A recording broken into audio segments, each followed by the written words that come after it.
기독교는 무엇일까요?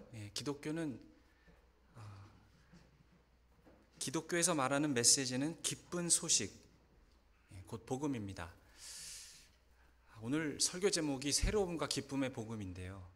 사실 복음은 저희가 들어서 다 알고 있습니다. 더 새로울 것이 없는데, 이거 설교할 때 복음을 새롭게 들리게, 새로움이 느껴지게 해야 된다는 게 좀 고민을 했습니다. 다 아는 내용이 어떻게 새롭게 들릴 수 있을까? 또 이게 기쁨의 복음이라고 했잖아요. 여러분, 이 복음을 듣고 신앙생활이 기쁘십니까? 감사하다고는 늘 말할 수 있을 것 같은데 기쁘다라고 늘 하기는 쉽지 않은 부분이 있죠. 근데 우리 찬송가에서도 평생에 듣던 말씀, 주 예수 크신 사랑 더 들려주시오. 그래서 하나님께서 우리에게 말씀을 들려주실 때, 말씀을 알아갈 때, 또 우리의 심령 안에 더 믿음이 자라게 되고 더 아는 말씀 같지만 그 하나님의 말씀이 우리에게 새롭게 들리는 그런 은혜와 복이 이 아침에도 있기를 바랍니다. 우리 복음에 대해서 저희들이 다시 한번 생각해 볼 텐데요. 오늘 말씀을 통해서 복음이 무엇인지 본문을 통해서 다 같이 살펴보겠습니다. 첫째로 복음은 절대적으로 새로운 것입니다. 새롭습니다. 왜 복음이 새로울까요? 복음의 메시지는 우리가 익히 익숙하게 알고 있는 세상이 주는 메시지와 너무 다르기 때문입니다. 복음의 메시지와 세상이 주는 가르침은 너무 다릅니다. 그래서 이 복음이 새롭게 들릴 수 있고 심지어는 그 너무 다르다는 것 때문에 복음의 메시지는 충격으로 다가올 때도 있습니다. 놀라는 것이죠.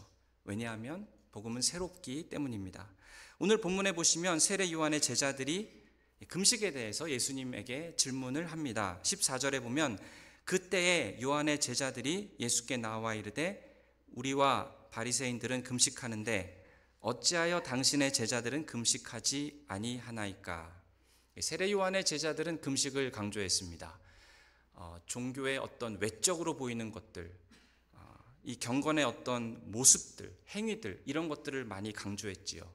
이 금식을 통해서 마음속의 슬픔과 아픔과 고통을 느끼는 것이 바른 신앙생활이라고 생각을 했는데 예수님의 모습을 보니까 그렇지 않은 것입니다. 예수님과 예수님의 제자들은 지금 울면서 금식하는 게 아니라 기뻐하고 잔치를 벌이고 있습니다. 어찌하여 당신의 제자들은 금식하지 아니하나이까? 그런데 예수님의 대답을 보십시오. 이 세례 요한의 제자들, 바리새인들이 보는 것과는 너무나도 다른 대답을 하십니다. 15절에 보니까 예수께서 그들에게 이르시되 혼인집 손님들이 신랑과 함께 있을 동안에 슬퍼할 수 있느냐? 그러나 신랑을 빼앗길 날이 이르리니 그때에는 금식할 것이니라. 그러니까 예수님의 말씀은 이것입니다. 너희들이 내가 누구인지 아느냐? 너희들이 정말 나를 신랑으로 보느냐? 내가 신랑이고 너희가 나의 친구라면 그러면 지금은 울 때가 아니라 잔치해야 할 때가 맞지 않겠느냐? 내가 만약에 너희에게서부터 없어지고 멀리 가게 되면은 그때 슬퍼하면 되겠지만 지금은 내가 너희와 함께 있으니 마땅히 즐겁고 잔치를 벌이는 것이 옳지 않겠느냐?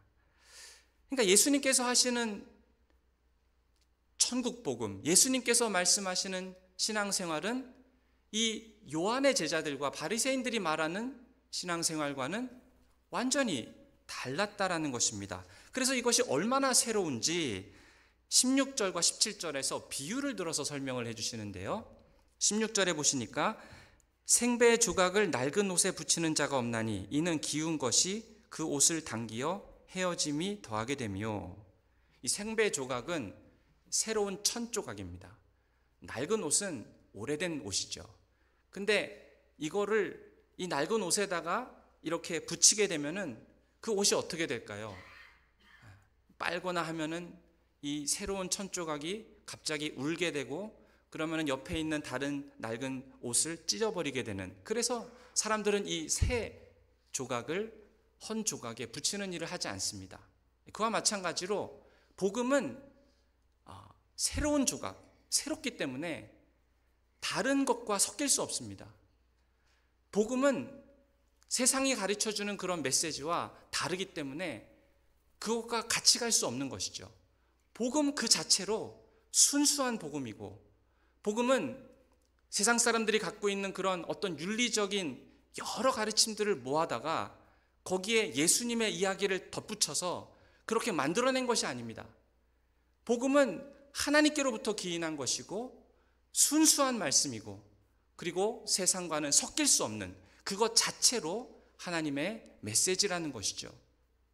그리고 예수님은 이 새로움에 대해서 또 말씀하시는데 17절에 보니까 새 포도주를 낡은 가죽 부대에 넣지 아니하나니 그렇게 되면 부대가 터져 포도주도 쏟아지고 부대도 버리게 됨이라. 새 포도주는 새 부대에 넣어야 둘 다 보존되느니라. 새 포도주를 헌 가죽 부대에 놓으면 어떻게 될까요?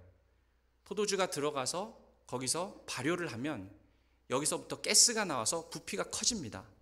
그런데 낡은 가죽 부대는 탄력성이 부족하기 때문에 이 커지는 이 팽창하는 압력을 견딜 수가 없어서 터져버리고 마는 것이죠.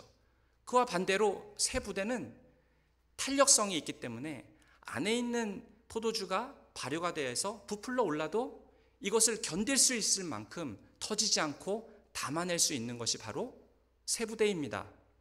예수님께서 복음을 새로운 메시지라고 했습니다.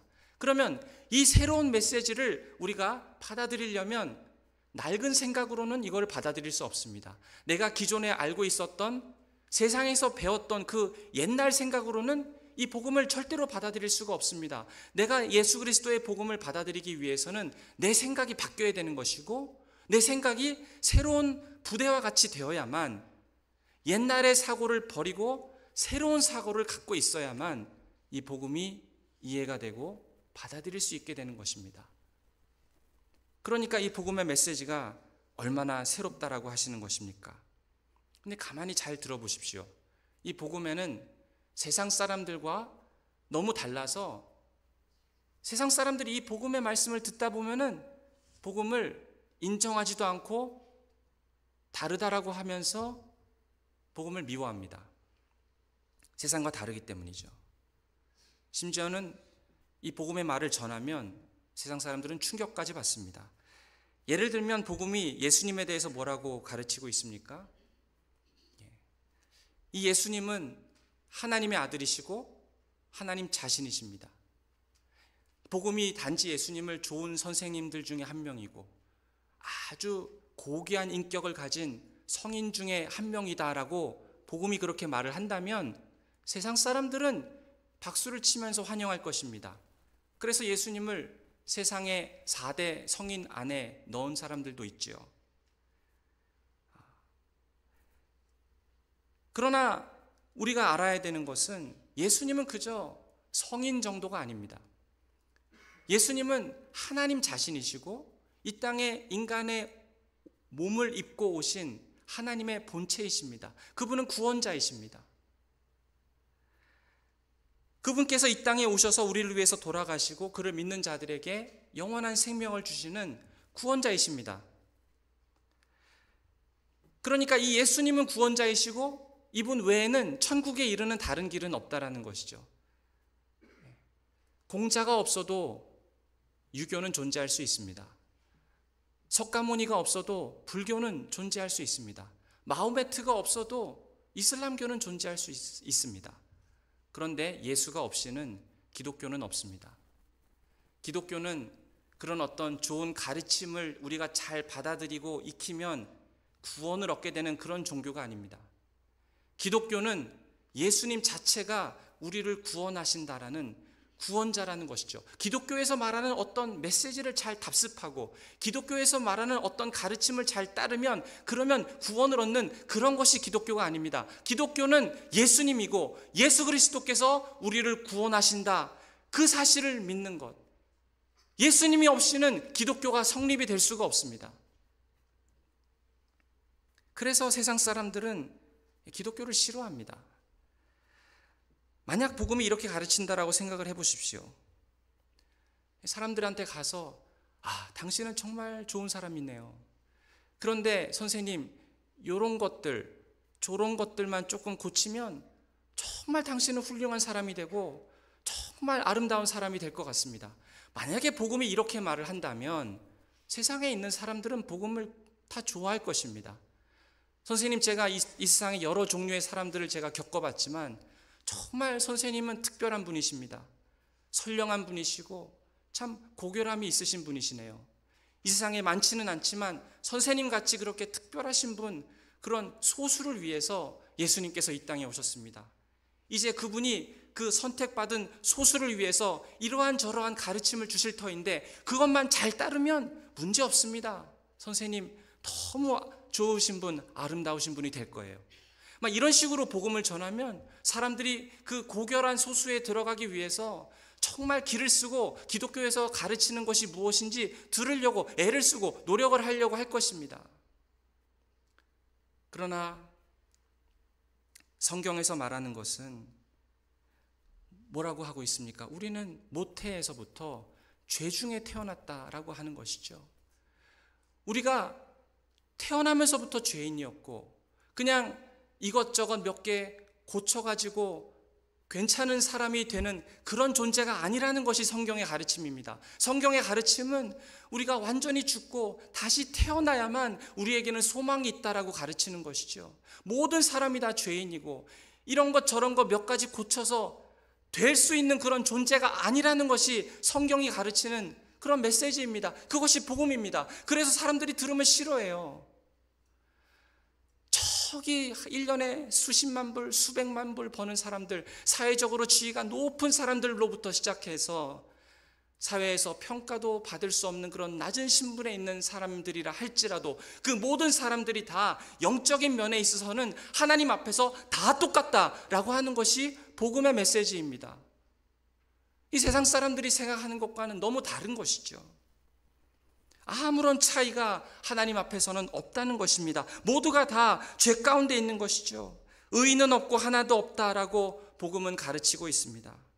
모든 사람이 다 죄를 지어서 죄인이고 그 죄에서 벗어나는 길은 하나밖에 없는데 그것은 예수 그리스도의 완전한 의를 전적으로 의지하는 것, 그거 외에는 우리에게 소망이 없다라는 것이 성경의 가르침이고 복음이 말하는 것입니다. 그러니까 세상 사람들이 듣고 싫어해요. 아니, 나처럼 괜찮은 사람이 저기 있는 저 사람이랑 다를 것이 없다고? 도대체 나를 보고 뭐라고 생각하는 거야? 사람들이 나를 얼마나 칭찬하는데, 사람들이 얼마나 나를 인정해 주는데, 내가 나를 봐도 알지만 교회 다닌 사람보다 내가 더 나은 것 같아. 그렇게 생각하는 사람에게 복음은 그것을 인정할 수 없다라고 이야기를 합니다. 절대로 동조해 주지 않습니다. 모든 사람은 다 하나같이 죄인이고 우리가 거듭나는 길은 예수의 공로를 의지하고 믿는 것, 그거 하나뿐이다 라고 가르치는 것이죠. 그래서 미움을 받고 세상 사람들과 많이 다른 것이 그래서 복음입니다. 사랑하는 여러분, 복음의 메시지는 세상과는 다른 완전한 새로운 메시지입니다. 새 포도주입니다. 생배조각입니다. 복음을 마치 여기서 이미 존재하는 윤리적인 가르침들을 다 끌고 와서 거기에 예수 그리스도의 삶에 대한 이야기를 더딥혀가지고 만들어낸 어떤 이야기, 사상이다라고 복음을 이해한다면 그 사람은 그리스도인이라고 할 수 없습니다. 예수님을 그저 인간 중에 한 명이라고 생각한다면 세상이 알고 있는 대로 그냥 고결하신 분, 성인 중에 한 분, 어느 누구보다도 뛰어난 인격을 가진 분 정도로 예수님을 알고 있다면, 그 이상으로 생각하지 않는다면, 예수님을 하나님으로 인정하지 않는다면 그 사람은 아직도 복음이 무엇인지 잘 이해를 못하는 것이죠. 예수님은 신랑이십니다. 예수님은 하나님의 본체이시고 하나님 자신이시고 이 땅에 인간의 몸으로 인간의 몸을 입고 오셔서 우리들을 만나주시고 하늘로 이를 수 있는 길을 열어주신 유일한 우리의 구원자이십니다. 세리와 제자들, 죄인들은 예수님 옆에 몰려 있었습니다. 이 사람들은 내가 금식을 하고 내가 이런 경건한 외적으로 보이는 것들을 바리새인들이나 세례 요한의 제자들처럼 하면 그러면 나도 천국에 갈 수 있겠지. 그렇게 믿고 살다가 예수님을 만나고 이런 것들이 아무런 소용이 없는 것이구나. 나는 죄인이고 예수님이 나를 구원해 주시지 않으면 나에겐 소망이 없는 자이구나.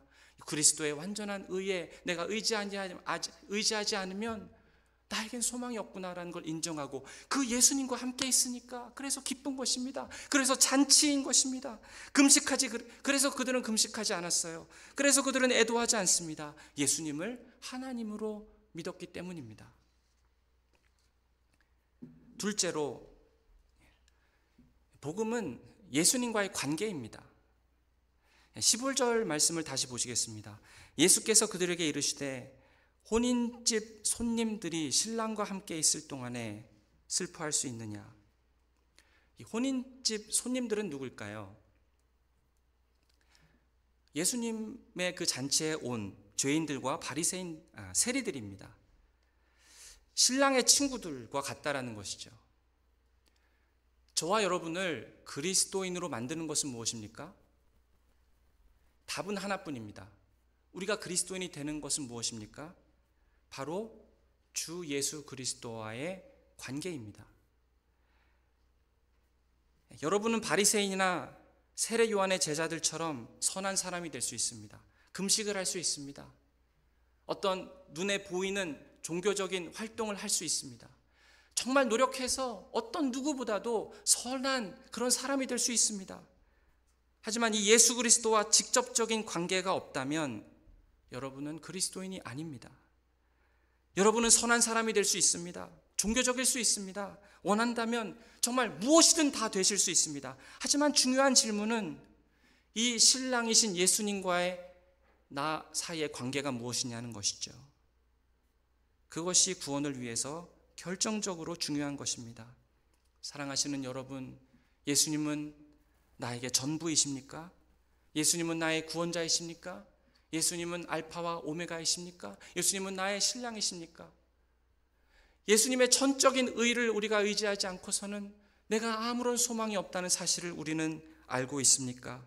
구원이 예수님께 있고 예수님이 신랑이라고 믿고 계십니까? 그렇지 않다면 그냥 바리새인과 아니면 세례 요한의 제자들처럼 예수님과는 동떨어져서 아무 상관없이 내가 열심히 살고 열심히 종교적인 훈련들을 감당하고 그렇게 내가 의를 잘 쌓아서 이 정도 됐으면 나도 그리스도인이라고 할 수 있겠구나, 그렇게 생각하고 계십니까? 사랑하는 여러분, 우리가 그리스도인이 되고 그리스도인이 된 이후에 이 신앙생활 가운데 기쁨과 그리스도와 함께 잔치를 누리는 것은 우리가 뭘 행했기 때문에 그 결과로서 오는 것이 아닙니다. 세례 요한의 제자들, 이 사람들은 금식을 왜 했겠습니까? 금식을 열심히 해서, 그리고 이런 선을 쌓아서 금식을 하면 할수록 하나님께 그 관계가, 하나님과의 관계가 나아지게 되고 하나님과 더욱더 가까워지고 내가 금식을 하면 하나님을 더 기쁘시게 할 수 있겠구나, 그렇게 생각을 했기 때문에 저들은 금식을 했던 것이죠. 예수님과는 전혀 상관없이 나는 이렇게 사는데 저 사람들은 뭘 하고 있나, 이렇게 생각하면서 내가 스스로 열심히 노력하면 되는 거지, 내가 교회의 법도와 규칙을 잘 준수하면 되는 거지, 그런 것들이 자기를 그리스도인으로 만든다라고 생각한 것이죠. 아직도 많은 사람들이 자기가 노력하고 선택하는 여호와에 따라서 그리스도인이 될 수 있다라고 진심으로 그렇게 생각을 합니다. 정말 진심으로 그렇게 믿어요. 몇 가지 누구든지 동의할 수 있는 그런 것들을 정해놓고 이런 것들을 잘 지키면 이 정도는 해야 내가 기독교인이라고 할 수 있겠지라고 그렇게 생각을 합니다. 성경을 읽는다거나 예배에 참석한다거나 교회 모임에 들어온다거나 이런 것들을 내가 기독교인이라는 느낌이 들 때까지 열심히 합니다. 또 어떤 분들은 내가 결정하기만 하면 난 언제든지 신앙을 가질 수 있어 라고 생각을 합니다. 그래서 젊었을 때는 교회에 그냥 들락날락하면서 아니면 교회에 오지도 않으면서 자기 스스로는 나는 그리스도인이야 라고 생각을 합니다. 그리고 나중에 늙어서 내가 언제든지 원하면 나는 교회에 가서 신앙생활을 하고 예수님을 믿고 구원받을 수 있어 라고 생각하면서 뒤로 미룹니다. 철저하게 자기 기준으로, 자기 결정으로 기독교인이 될 수 있다라고 생각을 합니다. 근데 사랑하는 여러분, 이런 것들은 우리를 기독교인으로 만드는 것이 아니죠. 오늘 성경이 말씀합니다. 사람을 그리스도인으로 만드는 것은 그 사람이 신랑의 결혼식에 초대를 받았기 때문입니다. 이 사람은 아무것도 하지 않았습니다. 그냥 초대를 받은 것이에요. 신랑의 결혼잔치에 오십시오. 그냥 그것뿐입니다. 단지 신랑과의 관계, 그가 신랑의 친구라는 것, 그 위대한 잔치에 저와 여러분이 초대를 받았고 우리는 그 자리에 있습니다. 우리는 그냥 가기만 한 것이에요. 그것이 기독교입니다. 그것이 복음이에요. 평생을 내가 구원을 받기 위해서, 기독교인이 되기 위해서 먼저는 선한 사람이 되어야 되고, 다른 사람들에게 피해를 주지 않고 이 정도 수준은 내가 올라가야 이젠 교회도 드나들 수 있을 정도가 된다고 생각하면서 살았던 내가 어느 날 예수 그리스도를 통해서 하나님 말씀을 듣고 보니 이런 생각들이 아무 소용이 없는 것이었구나. 이런 것들이 하나도 중요하지 않구나. 주님께서 나를 부르셨고 나는 잔치에 초대를 받았고 거기에 가서 그 예수님과 함께 식사하고 거기서 기뻐하는 그 모임 가운데 내가 있는 것, 그것으로 충분하구나. 여러분, 지금 우리는 그 잔치에 있습니다. 여러분은 잔치에 참여했고 여러분은 그리스도인입니다. 주님, 내가 당신께 뭘 어떻게 해야, 뭘 해드려야 내가 기독교인이 될 수 있습니까? 그렇게 말함으로써 그리스도인이 되는 것이 아닙니다. 우리의 어떤 금식도 아니고 우리가 쌓아놓은 의도 아니고 내 기준에 이만하면 됐다라고 나도 동의할 수 있는 그런 수준이 아니고, 오히려 이런 것들은 믿음을 갖기에 방해가 되는 것들입니다. 무엇이 저와 여러분을 기독교인으로 만듭니까? 값없이 주시는 하나님의 은혜, 하나님의 선물, 이 잔치에 와서 즐기라고 하는 그런 하나님의 부르심, 그 하나님의 초대, 그것이 우리를 신앙인으로 만드는 것입니다. 그것이 복음입니다. 셋째로 복음은 기쁨입니다. 복음의 세 번째 특징은, 또한 가장 중요한 특징은 기쁨입니다. 15절에 보면 예수께서 그들에게 이르시되 혼인집 손님들이 신랑과 함께 있을 동안에 슬퍼할 수 있느냐? 슬퍼할 수 있느냐? 참으로 예수님과 함께 있다면 슬퍼할 수 없고 기뻐할 수 있다라고 말씀하시는 것이죠. 그런데 오늘 본문에 보면은 요한의 제자들은 이 신앙생활을 사람을 옥죄고 불편하게 만드는 것이라고 생각을 했던 것 같습니다. 그래서 슬퍼하기 위해서 금식을 했죠. 때로 저와 여러분도 신앙생활을 이 세례 요한의 제자들처럼 생각할 때가 있습니다. 옥죄는 것으로. 그리고 실제로 교회에 다니지 않는 사람들도 종교에 대해서 어떻게 이해를 하고 있냐 하면은, 종교라는 것은 항상 자기를 부인하고 내가 포기할 것들이 있고 내가 원하지 않는 것을 내가 해야 되고, 그리고 내가 억지로라도 내가 정말 좋아하는 일을 멈춰야 되는 것이 종교다. 기뻐하는 것은 경멸할 필요가 있고 그냥 힘든 나날들을 사는 것이고, 종교는 사람을 비참하게 만든다. 이런 생각이 교회 밖에 있는 분들 가운데도 있습니다. 왜 그렇게 생각을 할까요? 이 종교는 항상 노력을 해야 되는 것이고 항상 훈련을 해야 되는 것이고, 그럼에도 불구하고 내 자신을 돌아보면 난 어딘가 아직 모자라다고 생각을 하기 때문이죠. 자기를 늘 실패자라고 생각을 합니다. 나는 변변치 못하고 의심도 있고 아직 그런 중요한 깨달음을 깨닫기에는 뭔가 부족한 것이 있는 것처럼 그렇게 생각을 합니다. 그것이 종교입니다. 신앙생활을 종교라고 생각을 하면은 이런 식이 됩니다. 나를 그리스도인으로 만들기 위해서, 하나님과 바른 관계를 맺기 위해서 뭔가 종교적인 의무를 지킵니다.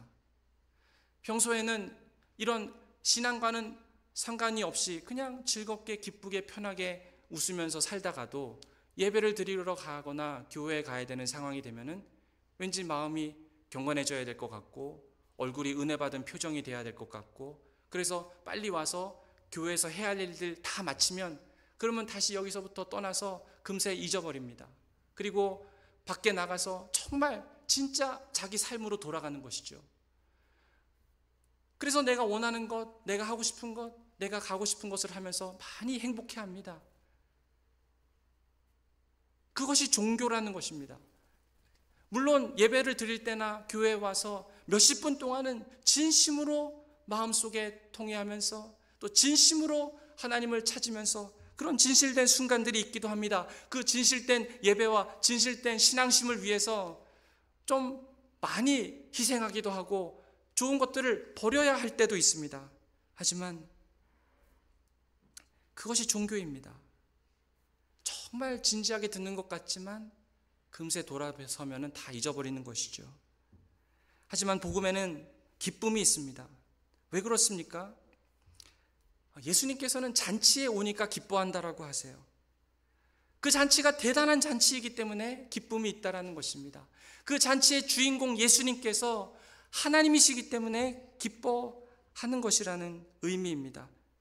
우리는 사실 아까도 말씀드렸듯이 그 잔치에 참여하기 위해서 아무것도 하지 않았습니다. 그냥 하나님께서는 우리를 그리스도를 통해서 우리를 부르신 것이죠. 우리가 그 잔치에 들어가기 위해서 무슨 값을 치렀습니까? 그 잔치에 초대받기 위해서 우리가 어떤 하나님 보시기에 어떤 자격을 얻었기 때문에 우리가 그 잔치에 초대받은 것입니까? 우리가 알지 않습니까? 내가 왜 구원받았나? 아무리 생각해봐도 내가 왜 구원받았지? 답을 모르는 것이 그것이 맞는 것이죠. 그런데 나는 그 예수님과 함께 있고 지금 그 예수님과 함께 거하니 이것이 기쁨이 아니겠습니까? 복음이 기쁨인 이유는 무엇입니까? 구원은 하나님께서 우리에게 값없이 주신 선물이기 때문에 그렇습니다. 우리가 뭘 해야 되고 어떤 자격이나 조건을 갖추어야만 우리에게 이런 것들을 주는 것이 아니라는 것이죠. 아무 자격이 없는 우리를 그냥 사랑해 주셨습니다. 우리가 사랑받을 만한 이유가 아무것도 없는데도 불구하고 우리를 그냥 조건 없이 그대로 사랑해 주셨습니다. 세상에서는 그러지 않죠. 세상에서는 사랑받기 위하고 인정받기 원한다면 우리가 뭘 해야 됩니까? 그만큼 우리가 상품성이 있어야 됩니다. 내가 이런 것들을 성취해야 되고 내가 이러이러한 사람이 돼야 되고 내가 다른 사람들에게 이런 거를 해줘야만, 그래야 우리가 인정을 받고 사랑을 받습니다. 우리 주님께는 그런 것이 아무것도 필요 없습니다. 우리 주님은 그냥 무조건적으로 우리를 받아주시고 사랑해 주셨습니다. 그 주님 앞에 서면 그 주님께서 우리에게 해주시는 말씀, 우리를 사랑한다라고 하시고 따뜻하게 우리를 대해주시는 그 주님 앞에 서면은 그 아름다운 주님 앞에서, 그 신랑 앞에서 우리가 비참해질 수 있겠습니까? 그럴 리가 없다라는 것입니다. 그 주님과 함께 있다면, 그 주님의 음성을 듣는다면 우리 마음속에는 감사와 기쁨과 감격과 사랑이 있게 되는 것이죠. 또 주님께서 우리를 위해서 하신 모든 일들을 생각해 보십시오. 아무 조건 없이 우리를 용서해 주셨습니다. 우리 죄가 주홍같이 붉을지라도 눈처럼 희어질 것입니다. 아무 조건 없이 받아야 될 형벌을 다 제하여 주셨습니다. 지옥 형벌을 떠나게 해주셨습니다. 여러분 중에 어느 누구라도 이 예배에 참석하기 전에 과거에 어떤 삶을 살았다 할지라도, 그러나 지금 예수 그리스도를 믿으면 설사 오늘 밤에 죽는다 할지라도 천국에서 눈을 뜨게 될 것입니다. 여러분 안에 이 예수 그리스도를 믿는 그런 믿음이 있습니까? 그러면 아무것 없어도, 아무 의로움 없어도, 내가 쌓아놓은 것 없어도 누구든지 용서받는다는 사실을 믿으시기 바랍니다. 그 밖에 또 기뻐해야 할 다른 이유가 뭐가 있을까요? 더 이상 우리에게 부끄러움이 없습니다. 우리에게 수치가 없습니다. 우리는 잔치에 초대받아서 가서 앉았는데 다 의로운 좋은 옷을 입고 있는 것 같은데 내가 입고 있는 옷은 누더기 옷이고 더러운 옷입니다. 그러면 그 앞에서, 예수님 앞에서 식사를 하고 잔치에 참여해도 뭔가 창피하고 쑥스러움이 있는 것이죠. 그때 예수님께서 뭐라고 하십니까? 얘야, 내가 너한테 내 의의 옷을 주겠다라고 우리에게 그 새로운 옷으로 옷을 입혀주십니다. 그 옷을 입고 그 잔치에 앉으면 이젠 더 이상 부끄러워할 것도 없고 수치스러워할 것도 없습니다.